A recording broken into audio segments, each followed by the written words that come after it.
Eu só passo de uma voz, não sou mais nada além disso. Entendeu? Isso é saber reconhecer honra e peiteio. Quando Jesus se apresenta, esse aí que eu sou digno de desatar a sandália dele, ele que tira o pecado do mundo, ele que é o Cordeiro de Deus. Que Cordeiro é esse? Aquele que no capítulo 22, versículo 8 de Gênesis, Abraão disse para Isaac assim: Deus proverá para si um cordeiro, meu filho. Deus proverá para si. Isso no versículo 8, no versículo 13, quando Abraão olha para a moita assim, está agarrado lá. Que bicho estava agarrado lá que entrou em sacrifício no lugar de Isaac? Você pode me ajudar? É isso que está escrito em Gênesis. Todo mundo fala que é um cordeiro. Abraão disse: Deus proverá para si. Não é para ele, não era para Abraão, era para Deus que seria provido o cordeiro. Para Abraão foi um carneiro. É uma frase muito perto da outra, do versículo 8 para o versículo 13, está muito perto para Moisés errar a escrita no hebraico, no aramaico, seja lá no que ele escreveu, para ele errar uma palavra e dizer de cordeiro. Pode conferir aí, Gênesis capítulo 22, versículo 13. Na minha tradução, em todas as Bíblias que eu tenho, nunca diz cordeiro, diz um carneiro. Então, se fosse um cordeiro que morresse por Isaac, Jesus só morreria por Israel. Mas como foi um carneiro, então Israel ficou com a promessa e nós é que herdamos a salvação, porque ele morreu por nós, porque Deus proveu para si. E João testifica isso lá no Rio Jordão, quando ele diz: eis aí o Cordeiro de Deus. Aquele que Abraão falou: esse aí, pode matar, que é esse mesmo. Ele que vai prover a salvação, é ele que tira o pecado do mundo. Então não tem outra consequência. Então o que é o arrependimento? Todo pecado tem uma punição. Não tem como a pessoa desobedecer e ficar sem punição. O que é o perdão de Deus? É desviar a punição. Então, se eu sou punido pelo pecado que eu cometi, mas eu me arrependo, mas tem que haver uma punição, porque houve um pecado, houve um erro, e esse erro merece punição. E como vai ser punido? Então o arrependimento, ele desvia a punição do Cordeiro de Deus. Essa é a provisão de Deus para nós aqui. A punição vem, mas não vem em você porque foi desviada do Cordeiro.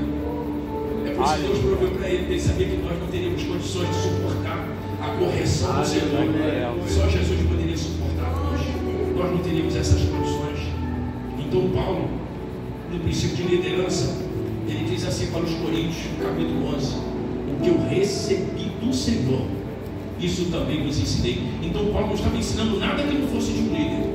Ele aprendeu com o seu líder, 3 anos lá na Arábia, no deserto, e ele aprende de Jesus, e agora ele transmite para a igreja em Corinto, dizendo o que eu aprendi do Senhor. Como seria bom um liderado chegar e dizer para o colega: olha, o que eu aprendi com o meu pastor. Sabe quem foi meu primeiro pastor? Júlio Henrique Gomes. Carrego na memória esse nome, não vou deixar ninguém matar essa memória.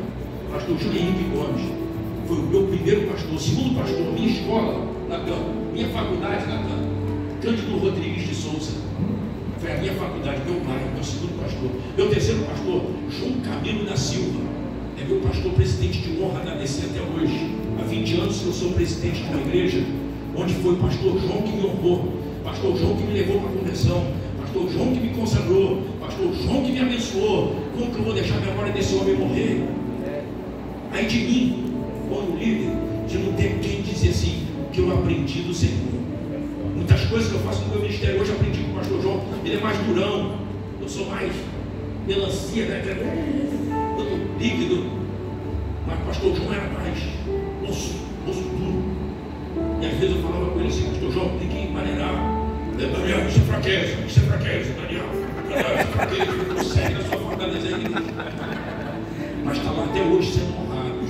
Está um pouco doente, mas está sendo honrado como pastor de honra da igreja. Aí de nós se tira isso dele. Aí de nós, não é dele não, ele vai continuar sendo o pastor João. Ele vai morrer como o pastor João. E eu não sei se eu vou primeiro e ele vai depois, mas vai morrer. Se Jesus não voltar antes, ele vai morrer. Mas tem que morrer com honra. Tem que receber honras na igreja. E é isso que tem que ser. O que faz uma igreja fracassar é não saber honrar o seu líder e dizer como Paulo: o que eu aprendi no Senhor estou aplicando lá fora. Os princípios da honra. Então o líder deve surpreender. Imagine,